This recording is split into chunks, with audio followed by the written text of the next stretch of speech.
من هاجر إليهم ولا يجدون في صدورهم حاجة مما أوتوا ويؤثرون على أنفسهم ولو كان بهم خصاصة ومن يوق شح نفسه فأولئك هم المفلحون صدق اللہ العظیم۔ میرے محترم بھائیوں اور دوستوں، ماؤں بہنوں، اللہ جل شانہ انبیاء علیہ السلام کو جب دنیا کے اندر بھیجتے ہیں تو انہیں انسانیت کو ایک خاص نہج پر لے جانے کی تربیت دے کر بھیجتے ہیں۔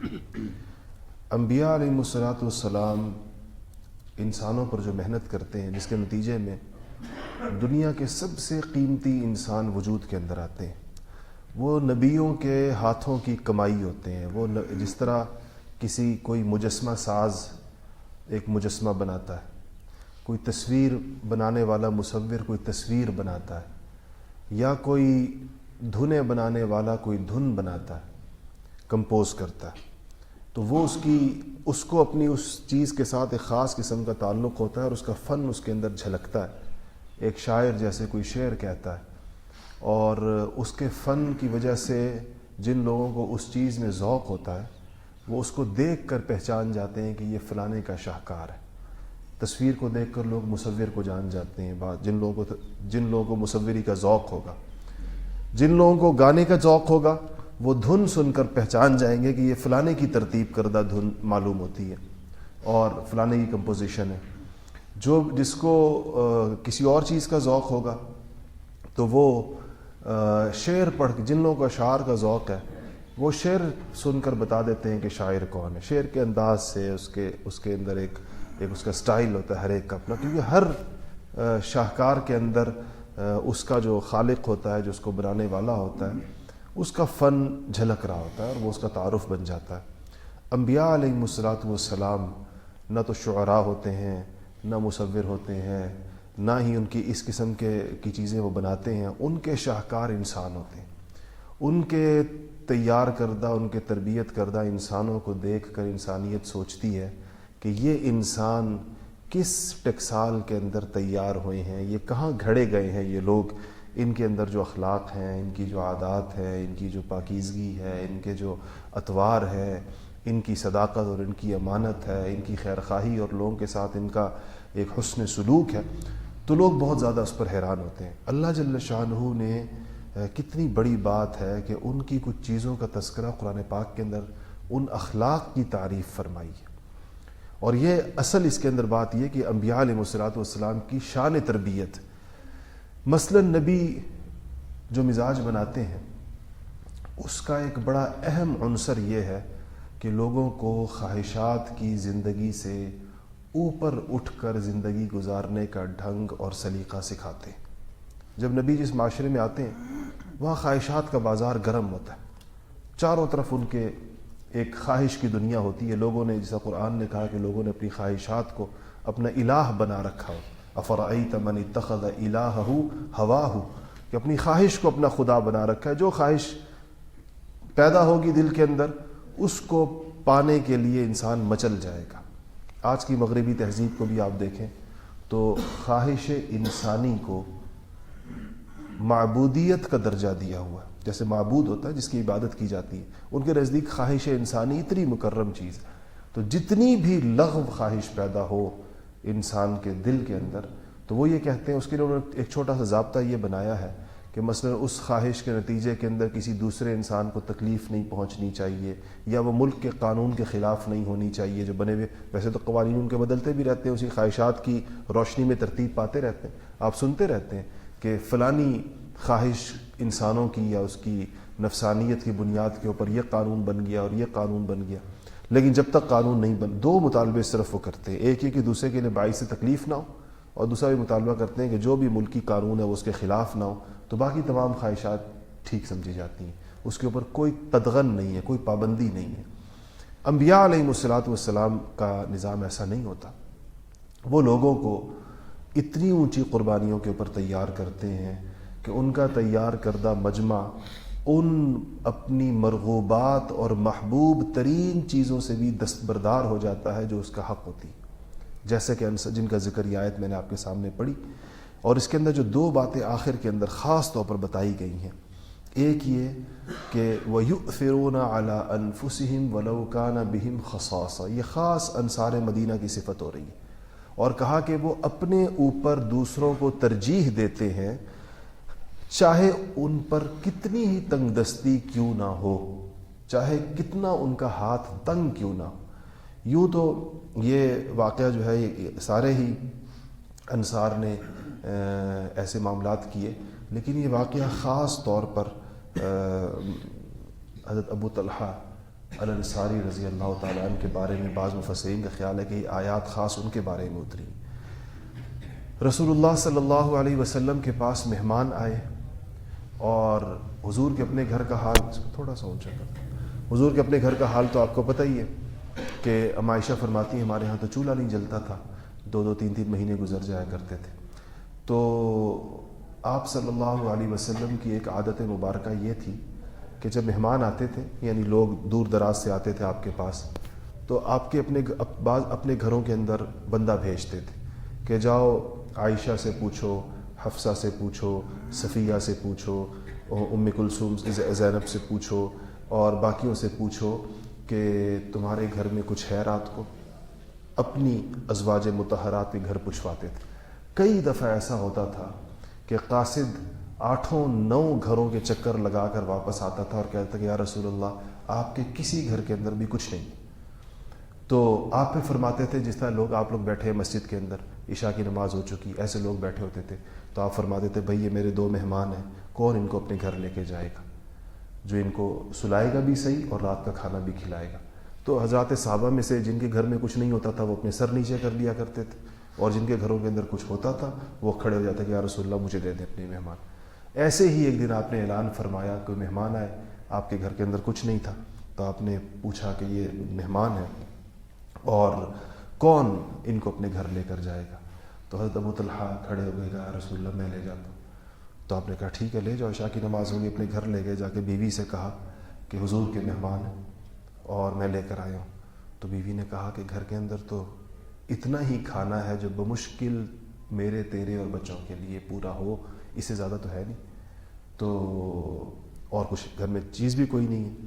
تو انہوں نے کہا کہ بچوں کو سلا دو، کچھ تھپک کر کچھ تھوڑا بہت بہلا پھسلا کے ان کو سلا دو بغیر کھانا کھلائے، اور کھانا لگا دو، اور جب پھر مہمان بیٹھ جائیں گے تو میں چراغ کو ٹھیک کرنے کے بہانے اٹھوں گا اور اس ٹھیک کرنے کے اندر چراغ بجھا دوں گا، تو اندھیرا ہو جائے گا.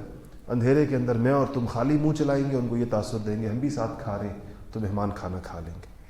تو جب انہوں نے ایسے کیا دسترخوان کے اوپر جا کے بیٹھ کے میاں بیوی اور اس خاتون اس طرف تھی ادھر، تو مہمان بھی بیٹھ گئے. اس کے بعد یہ اٹھے اور کہا کہ چراغ کی لو ذرا میں بڑھاتا ہوں، چراغ کو اونچا کرتا ہوں. تو جا کر کے اس کو پھونک ماری تو وہ بجھ گیا. تو کہا تو بجھ گیا، شاید تیل ختم ہو گیا. تو کہا چلے ایسے ہی کھانا کھا لیتے ہیں. یہ منہ چلاتے رہے اور مہمان کھانا کھاتے رہے. اور جب کھانا کھا کے مہمانوں کو سلایا، اللہ تعالیٰ کو یہ عمل اتنا پسند آیا کہ جبرائیل امین اترے رسول اللہ صلی اللہ علیہ وسلم کے پاس یہ آیتیں لے کر کہ آپ کی امت کے اندر ایسے لوگ بھی، یعنی یہ کیسی کیا تربیت. یہ وہی لوگ ہیں جو چند سال پہلے ایک دوسرے کے خون کے پیاسے تھے، جو چھوٹی چھوٹی باتوں کے اوپر قتل کیا کرتے تھے، جو چھوٹی چھوٹی باتوں کے لڑتے، مال اموال پر ایسے جھگڑے ہوتے تھے. سیرت کی کتابوں کے اندر لکھا ہے کہ مکہ کے جو بازار تھے، جس طرح عکاظ تھا اور ذوالمجنہ تھا، یہ بازار صرف اشہر حرم میں، یعنی وہ جو حرمت والے مہینے ہیں 4، صرف اس میں لگتے تھے. تو باقی 8 مہینے بازار کیوں نہیں لگتے تھے؟ ان کا کہ چونکہ حرمت والے مہینوں کے اندر لڑنا منع تھا اس لیے اس میں بازار لگ سکتا تھا. باقی 8 مہینے تو ایک دوسرے کا مال لوٹتے کھسوٹتے گزرتے تھے. 8 مہینے لوگ ایک دوسرے کو لوٹتے کھسوٹتے تھے، اس لیے بازار نہیں لگ سکتا تھا. کیونکہ بازار میں تاجر اپنا سامان لے کر بیچارہ چلتا ہے کہیں سے، تو جہاں سے وہ اپنا سامان لے کر چلتا تھا اس کو بازار پہنچنے کی نوبت ہی نہیں آتی تھی، رستے میں کوئی اس کو لوٹ لیتا تھا. تو 8 مہینے تاجر سامان نہیں لاتے تھے بازاروں کے اندر. 4 مہینے آتے تھے حرمت والے جس میں لڑائی منع ہے، اور یہ لوگ بھی اس کا احترام کرتے تھے. اس میں تاجر بیچارے اپنے سامان لا کر بازار میں بیچتے تھے. اس معاشرے میں نبی پاک صلی اللہ علیہ وسلم نے ایسے لوگ پیدا فرمائے.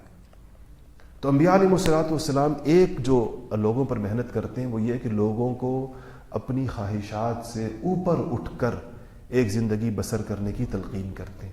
نبی خواہشات کی تسکین کے لیے نہیں آتے, وہ لوگوں کو یہ تعلیم دیتے ہیں کہ خواہش کی تسکین انسان کے لیے باعث سکون نہیں ہے, بلکہ خواہش پہ کنٹرول باعث سکون ہے. امام غزالی رحمۃ اللہ علیہ مختلف ادوار سے گزرے اپنی زندگی کے اندر.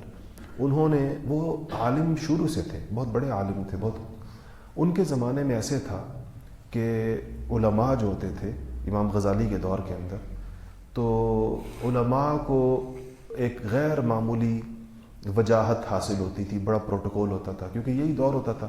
بڑے بڑے علماء وزراء ہوتے تھے, درباروں کے اندر آتے تھے, بڑے بڑے سرکاری مناصب ان کو ملتے تھے, کیونکہ وہی اس زمانے کا نظام تعلیم تھا. تو امام غزالی اپنے مدرسے جامعہ نظامیہ کے بڑے اساتذہ میں سے تھے, بڑے شیوخ میں سے تھے, اور ایک بہت بڑی سرکاری تنخواہ ان کو ملتی تھی اور دیگر چیزیں ہوتی تھیں. اس میں ان کے اوپر ایک کیفیت پیدا ہوئی تھی جس میں ان کو یوں لگا جیسے کہ ہم جو کچھ کر رہے ہیں یہ دنیا کے لیے کر رہے ہیں.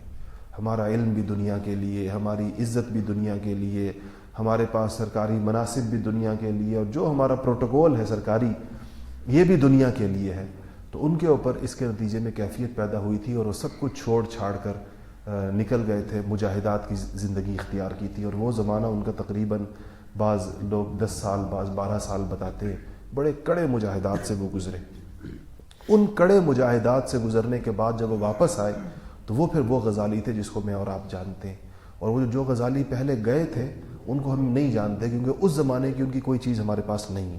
لیکن یہ ان کی کتابوں سے پتہ چلتا ہے. وہ خود کہتے ہیں کہ مجھے بڑی وجاہت حاصل تھی بغداد کے اندر جو ان کی جگہ تھی. تو جب واپس آئے تو انہوں نے اپنی زندگی کے تجربات کو ایک کتاب کے اندر لکھا ہے جس کا نام ہے المنقذ من الضلال. یہ ان کی کتاب کا نام ہے. ایک چھوٹی سی آپ یوں سمجھے کہ آٹو بایوگرافی ہے. انگریزی میں بھی اس کا ترجمہ ہوا ہے, اردو کے اندر بھی اس کا ترجمہ ہوا ہے. اپنی زندگی پر عجیب انہوں نے چیزیں لکھی ہیں کہ میں کن چیزوں سے گزرا. پھر یہ جو ان کی کتابیں ہیں جس کے اندر خاص طور پر احیاء العلوم بہت مشہور ہے, اور اس کے علاوہ کچھ کتابیں ان کی فارسی کے اندر ہیں, جیسے کیمیائے سعادت بڑی مشہور کتاب ہے.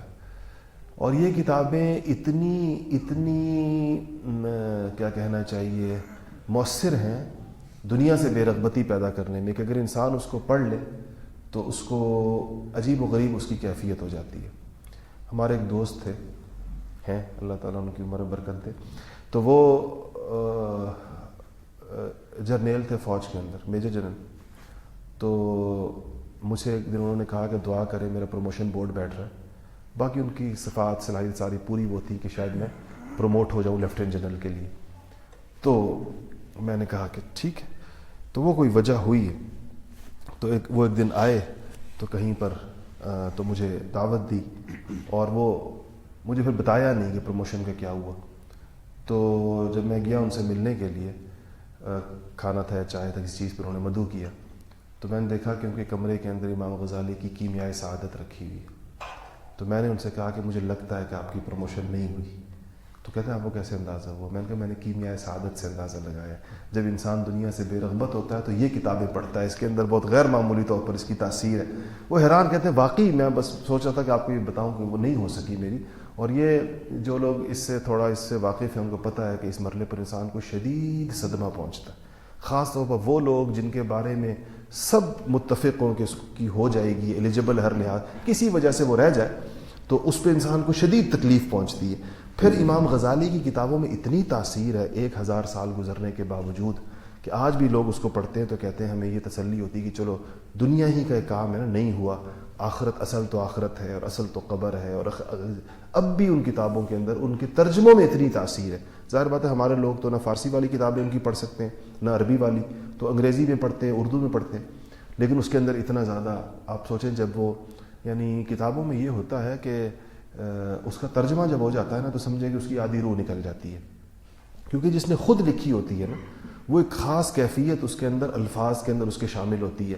وہ کیفیت مترجم کی تو ٹرانسلیٹر کی تو نہیں ہو سکتی, ظاہر بات ہے.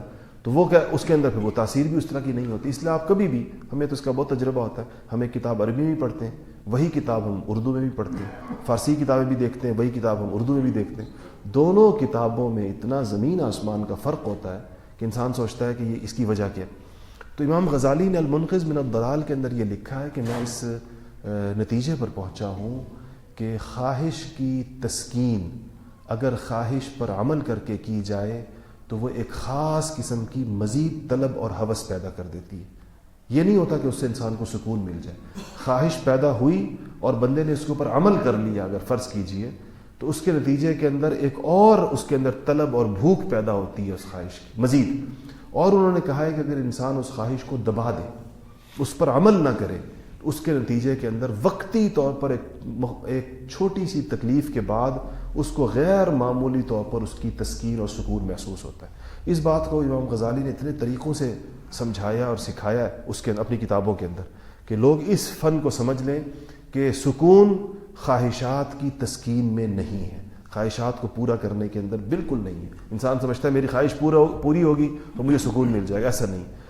انبیاء علیہ الصلوۃ والسلام اپنے لوگوں کو اس بات کی مشق کراتے ہیں اور ان کے اندر اس حد تک ایثار پیدا ہو جاتا تھا کہ اگر وہ مر بھی رہے ہیں, یہ واقعات آپ نے سنے کہ جہاں بلب لوگوں کے ہونٹوں سے پانی کے پیالے لگائے گئے اور انہوں نے کہا کہ نہیں فلانے کے پاس لے جاؤ, فلانے کے پاس لے جاؤ. کسی کے گھر کے اندر کوئی چیز بھیجی گئی بھوکے کے گھر میں, ان کے گھر میں کچھ پکانے کو نہیں ہے, وہ اس نے دوسرے گھر میں بھیج دی, دوسرے گھر نے اگلے گھر میں بھیج دی. یہ جو واقعات ہیں یہ کوئی تاریخی مبالغے نہیں ہیں, یہ انبیاء علیہ الصلوۃ والسلام کی تربیت کے نتائج ہیں. اگلی بات جو یہاں پر کی گئی ہے اور وہ ہم سب کے لیے ظاہر بات ہے کہ قرآن پاک نے کہا ہے کہ وَمَن یُوقَ شُحَّ نَفْسِهِ فَأُولَٰئِکَ هُمُ الْمُفْلِحُونَ. یوقا کہتے ہیں بچ جانے کو, محفوظ ہو جانے کو.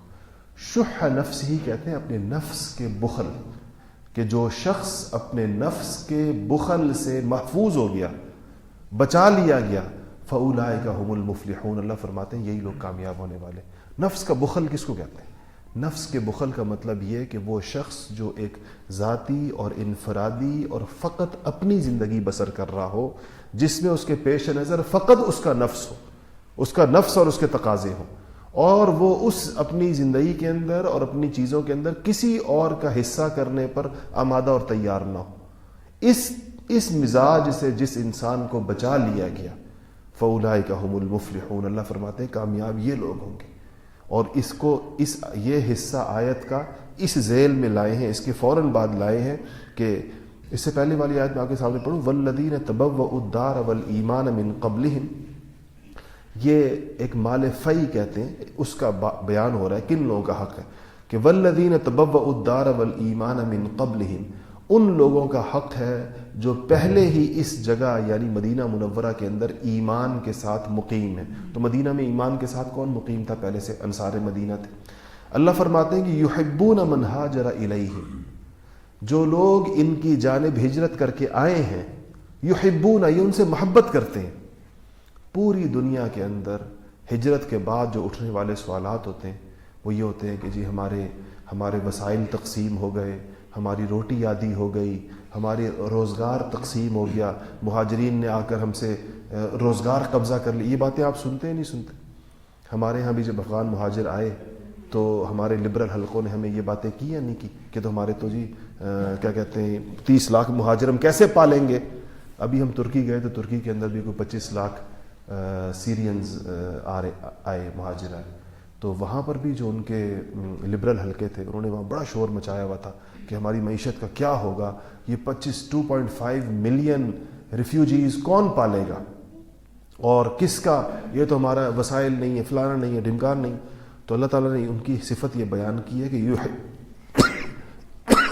یحبون من ہاجر الیہم, جو لوگ ہجرت کر کے ان کی طرف آتے ہیں, یحبون یہ ان سے محبت کرتے ہیں, اور کیا کرتے ہیں, ولا یجدون فی صدورہم حاجۃ مما اوتوا, اور جو کچھ ان مہاجرین کو دیا جاتا ہے یہ اپنے سینوں میں اس کی کوئی خواہش بھی محسوس نہیں کرتے.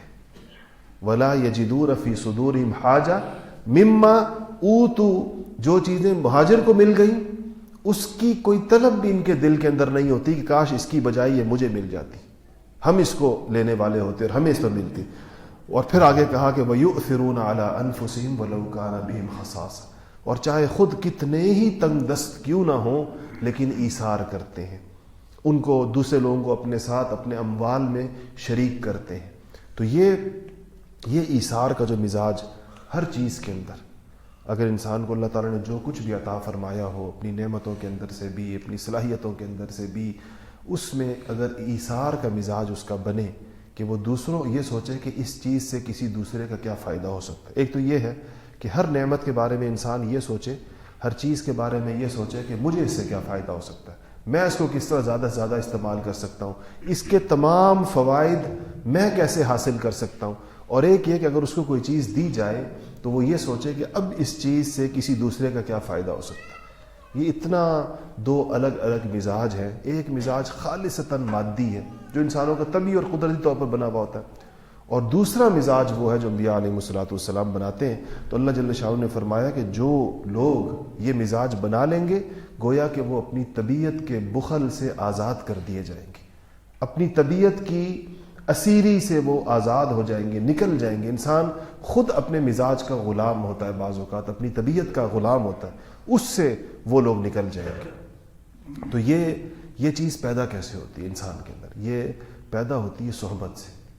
جو لوگ ایسے لوگوں کے پاس رہتے ہیں جن کو ان چیزوں کو وہ دیکھتے ہیں، دین کے اندر صحبت کا ایک بہت بڑا، صحابہ کرام کو صحابہ کہتے ہی اس لیے کہ انہوں نے صحبت اٹھائی۔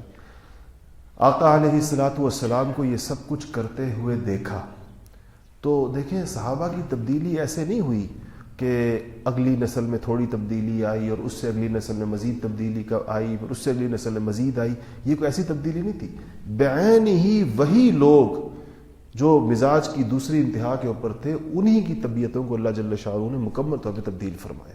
اور یہ جتنے بھی لوگ لکھتے ہیں بشریت پر، عمرانیت پر، انسانیت پر اور سوشیولوجی، اینتھروپولوجی وغیرہ کے مضامین جو لوگ پڑھتے پڑھاتے ہیں اور اس پہ وہ اس بات کو مانتے ہیں کہ ایسی تبدیلی انسانوں کی معلوم تاریخ کے اندر آج تک کسی نے نہیں نوٹ کی اور لکھی کہ انسان ایسے ہی بدل سکتے ہیں۔ اس کو اگر یہ کہیں کہ نبی پاک صلی اللہ علیہ وسلم کی ذات گرامی تو یقیناً موجود نہیں ہے، لیکن آپ کے جن ذرائع کے ذریعے سے آپ تربیت فرمایا کرتے تھے وہ سارے ذرائع آج بھی موجود ہیں۔ آپ کی تربیت ہوتی تھی قرآن پاک کے ذریعے سے، صحابہ قرآن پڑھتے تھے، قرآن کو سمجھتے تھے، اور ان کی تربیت ہوتی تھی نبی پاک صلی اللہ علیہ وسلم کے ارشادات کے ذریعے سے۔ وہ ارشادات آج بھی بلا کم و کاست محفوظ ہیں۔ ایک ذات گرامی نبی پاک صلی اللہ علیہ وسلم کی دنیا کے اندر اپنا وقت پورا کر کے پردہ فرما گئی، باقی جن چیزوں جو ہدایت کے اسباب تھے وہ اللہ جل شانہ نے قیامت تک کے لیے انسانوں کے لیے محفوظ فرمائے ہیں، کہ کوئی یہ نہ کہے کہ ہمیں تو نبی کا زمانہ نہیں ملا، ہم کیسے ہدایت پر آتے، ان کو تو نبی کا زمانہ ملا تھا۔ تو یہ ہے کہ نبی جن چیزوں کے ذریعے سے تربیت فرماتے تھے ان چیزوں کی حفاظت اور ان کو محفوظ کر دی، جس میں ایک اہم سب سے بڑی چیز قرآن پاک ہے، اللہ تعالیٰ کا کلام، اور پھر آپ کے ارشادات گرامی۔ اس کی روشنی کے اندر اگر کوئی انسان اپنے مزاج اور اپنے اخلاق کو دیکھے گا تو اس کو یہ کم سے کم اسی سے پتہ چل جائے گا کہ اس کے اندر کمی کس چیز کی ہے۔ اب ان چیزوں کو اپنے مزاج میں لانے کے لیے اس کو ماحول کی ضرورت ہوتی ہے۔ ماحول کے بغیر تربیت پانا ذرا مشکل ہوتا ہے۔ کبھی اس کو دیکھا نہیں گیا کسی آدمی نے خود سے، اس میں انسان کو عام طور پر احساس نہیں ہو پاتا۔ دیکھیں انبیاء علیہ السلام اور خود نبی پاک صلی اللہ علیہ وسلم کہ طرز عمل کو دیکھ کر صحابہ کے سامنے تو کتابیں نہیں تھیں، اس لیے کہ اس زمانے میں کتابوں کا رواج نہیں تھا۔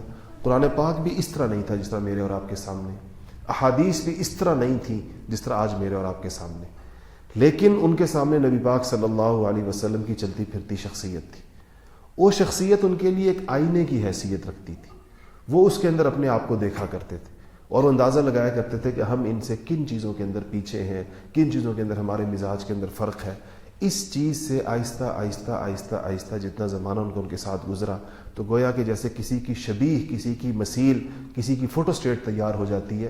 حضرات صحابہ مختلف دنیا کے کونوں کے اندر گئے اور جہاں پر بھی گئے وہاں کے لوگ اس بات پر بھی تعجب کرتے تھے کہ یہ سب کے سب لوگ پوچھتے تھے بعض اوقات جو لوگ سینٹرل ایشیا گئے یا دوسری طرف افریقہ گئے کہ کیا آپ لوگ ایک ہی گھر سے تعلق رکھتے ہیں؟ تو کہتے نہیں، میں ایک گھر سے نہیں تعلق رکھتا. آپ ایک قبیلے سے تعلق، کہتے ہیں ایک قبیلے سے تعلق نہیں رکھتے. تو اس بات پہ حیران ہوتے تھے کہ آپ کے انداز اطوار کے اندر ایک یکسانیت کیسی. تو ان کو اس پر حیرت ہوتی تھی کہ یہ سب لوگ ایک جیسے کیوں محسوس ہوتے ہیں.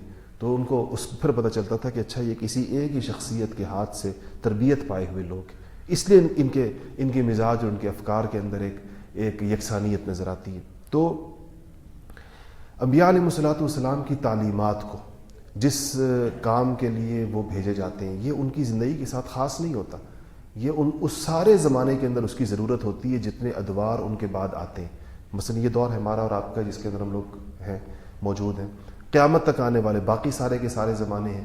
ان تمام ادوار کے اندر اگر کوئی بندہ یہ چاہے کہ لوگوں کی درست تربیت ہو، وہ لوگ دوبارہ پیدا ہوں، معاشرے کے اندر دوبارہ ہمیں وہ مناظر نظر آئیں، خیر خواہی کے مناظر، محبت کے مناظر، ایک دوسرے کے ساتھ اللہ کی رضا والے تعلقات کے مناظر، خالصتاً لوجہ اللہ مراسم اور ایک دوسرے کو خیر پہنچانے کا مزاج، اپنی چیزوں کو لوگوں کے ساتھ شیئر کرنے کا مزاج، کوئی چیز اللہ نے کوئی نعمت دی ہے تو یہ خواہش کہ وہ دوسرے لوگوں تک بھی پہنچے، یہ مزاج اگر کوئی کسی اسلامی معاشرے کے اندر پیدا کرنا چاہے گا تو اس کی ابتدا ہوگی اس کے اپنے تزکیہ نفس سے. صحابہ پر بھی پہلی محنت اسی چیز کی ہوئی تھی. سب سے پہلے وہ شخص خود اپنے اوپر اپنے آپ کو سامنے رکھ کر دیکھے گا کہ معاشرے کا میں بھی ایک فرد ہی ہوں. جب بھی دنیا میں فلسفیوں اور نبیوں میں آپ کو پتہ ہے فرق کیا ہوتا ہے؟ فلسفی خوبصورت افکار پیش کرتے ہیں، بڑے خوبصورت آئیڈیاز دیتے ہیں، خود رول ماڈل نہیں ہوتے، نہ وہ دعویٰ بھی نہیں کرتے. عام طور ہم نے آج تک کسی فلسفی کو یہ کہتے ہوئے نہیں سنا ہے کہ میں خود بھی اپنے افکار کا ایک نمونہ ہوں، میں جو کچھ کہہ رہا ہوں میں خود بھی اس پر. وہ کہتا نہیں، ہم سے آپ لوگ ہمیں چھوڑ دیں، ہم کیا کر رہے ہیں، کیا ہماری باتیں سنیں اور ہمارے خیالات سنیں، ہمارے فلسفے سنیں، ہمارے نظریے سنیں، اس میں کوئی چیز بتائیں کیا کمی ہے بیشی ہے. کوئی پوچھے کہ آپ، تو کہتے ہیں ہمارا تو اس سے کوئی تعلق، اپنے افکار سے ہمارا کوئی تعلق نہیں ہے کہ ہمیں اس کے اوپر پورا اترنا چاہیے. انبیاء علیہ السلام ایسے نہیں ہوتے. انبیاء ایسے فلسفے پیش ہی نہیں کرتے، وہ اپنا عمل پیش کرتے ہیں. کہتے ہیں کہ ان کے عمل کو دیکھ کر اس سے نظریہ نکلتا ہے. یہ بہت بڑا فرق ہے. آج آپ کو جو لوگ ریفارمرز معاشرے میں نظر آتے ہیں وہ سب وہ فلسفیوں والا رستہ اختیار کر رہے ہیں. وہ کہتے ہیں کہ ہم بیٹھیں گے اور ہم باتیں کریں گے اور اچھی کریں گے اور ایک دوسرے سے بڑھ کر کریں گے، اور جب بہت ساری ہم لوگ نظریات خیالات پیش کریں گے تو ان نظریات خیالات کو قوم کو چاہیے کہ ان کو لے لے اور اپنی اصلاح کر لے اس کی بنیاد پر. اس طرح ہوتا نہیں، یہ ترتیب ہی نہیں ہے، نہ اس کی کوئی مثال موجود ہے.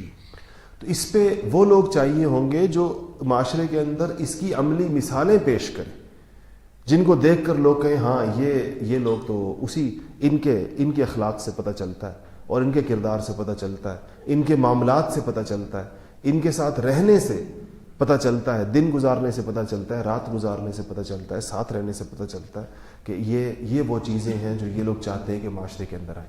تو ایسے لوگ پیدا کرنے ہوں گے، اور وہ لوگ پیدا ہوں گے صحبت سے.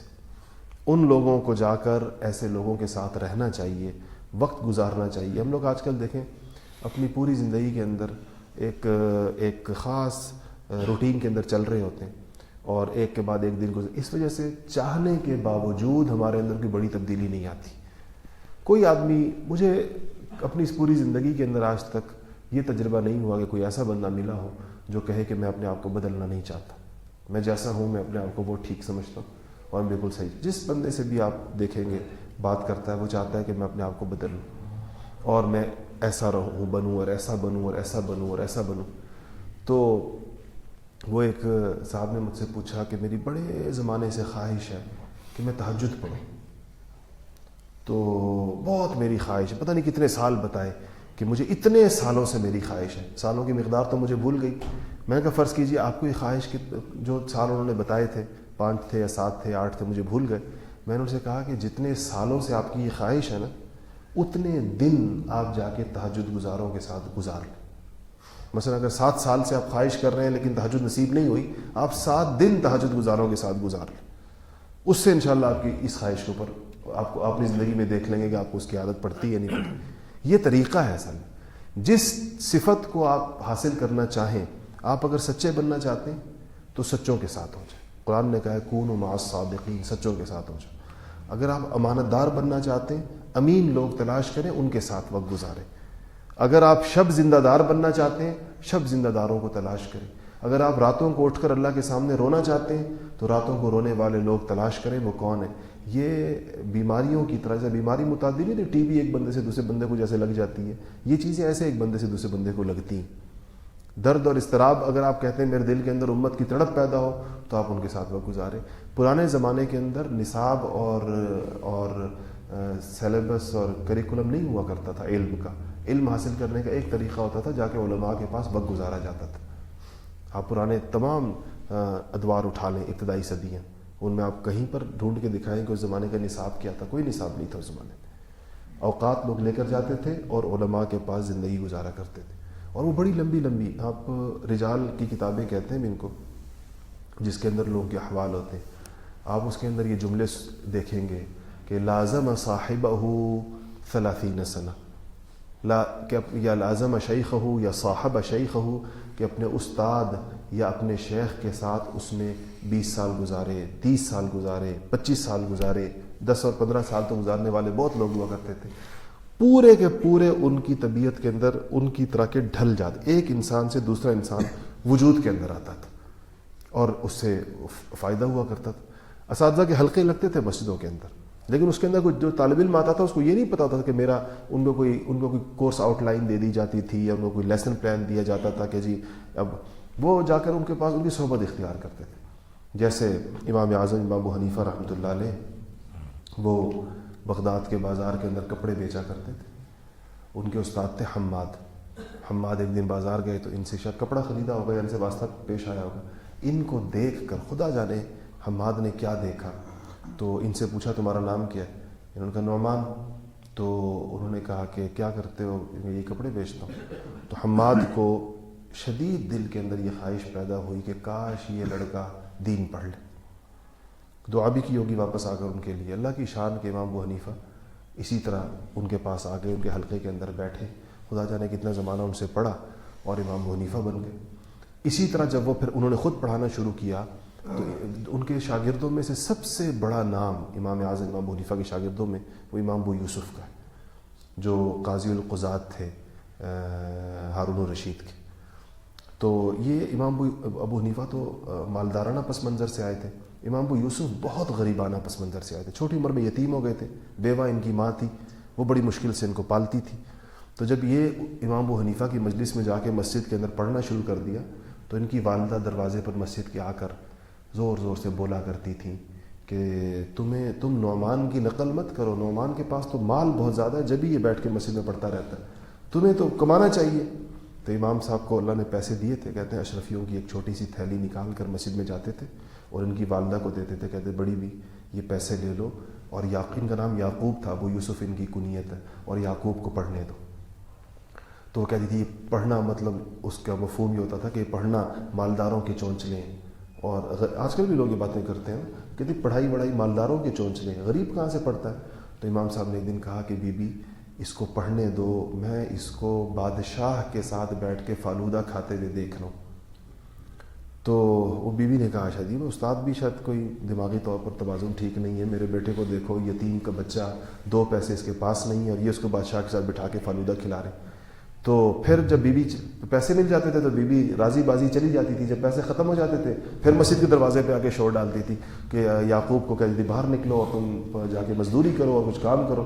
تو امام صاحب سمجھ جاتے تھے پچھلی تھیلی ختم ہو گئی ہے تو ایک اور تھیلی لے جا کے بیوی یہ تھیلی لے لے اور بچے کو پڑھنے دو. تو اللہ تعالیٰ نے ان کے اس شاگرد کو ان کا مسند نشین بنایا اور انہوں نے بھی خوب جس کو کہتے پڑھ کے دکھایا امام ابو یوسف نے اور یعقوب نے. تو کہتے ہیں کہ جب امام صاحب کا انتقال ہوا اور اس کے بعد امام ابو یوسف ان کی جگہ پر بیٹھے، پھر ہارون رشید نے بہت اصرار کیا کہ آپ کو میں قاضی القضات یعنی چیف جسٹس بناتا ہوں. تو بڑی مشکل سے یہ اس کو مانے اور پھر ان کی فقاہت اور ان کی قضاء کے اندر ان کی مہارت اور پورے ملک کے قاضیوں کو جس طرح انہوں نے تربیت دی ملک کے پوری خلافت کے، تو بادشاہ بہت زیادہ ان سے متاثر تھا. تو ایک دن بادشاہ نے کہا کہ میرا دل چاہتا ہے کہ میں آپ کے لیے میں ایک خاص ڈش کبھی کبھی بنواتا ہوں، آج وہ میں خاص آپ کے لیے بنوانا چاہتا ہوں اور میرا دل چاہتا ہے کہ آپ میرے پاس بیٹھ کے اس کو کھائیں.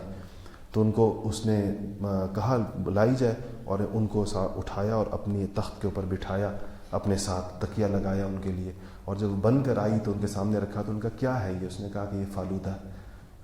بادشاہ نے کہا، تو ابو یوسف نے سر نیچے کیا تو آنکھوں سے آنسو ٹپ ٹپ بہہ رہے تھے۔ تو بادشاہ کو بڑی حیرت ہوئی کہ اتنا اکرام میں نے کیا، تخت پہ بٹھایا، فالودہ بلایا، ان کی آنکھوں میں آنسو۔ تو کہتے ہیں کہ میں سمجھا نہیں اس بات کو، کہتے ہیں کہ میرے استاد نے ٹھیک کہا تھا میری ماں سے۔ پھر انہوں نے اس کو قصہ سنایا کہ میری ماں مسجد کے دروازے پر آ کر چیخیں مارا کرتی تھی اور آوازیں لگاتی تھی، میرے پڑھنے پر اعتراض کرتی تھی۔ میرے استاد کہا کرتے تھے کہ یعقوب کو پڑھنے دو، یہ بادشاہ کے ساتھ بیٹھ کے فالودہ کھائے گا۔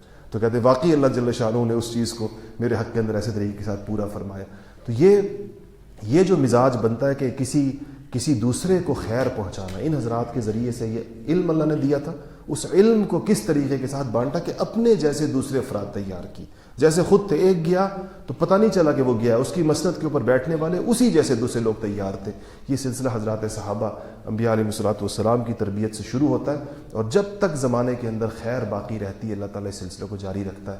اللہ تعالیٰ ہمیں بھی یہ نسبتیں بھی عطا فرمائے اور اس کی قدر اور لاج رکھنے کی توفیق بھی عطا فرمائے۔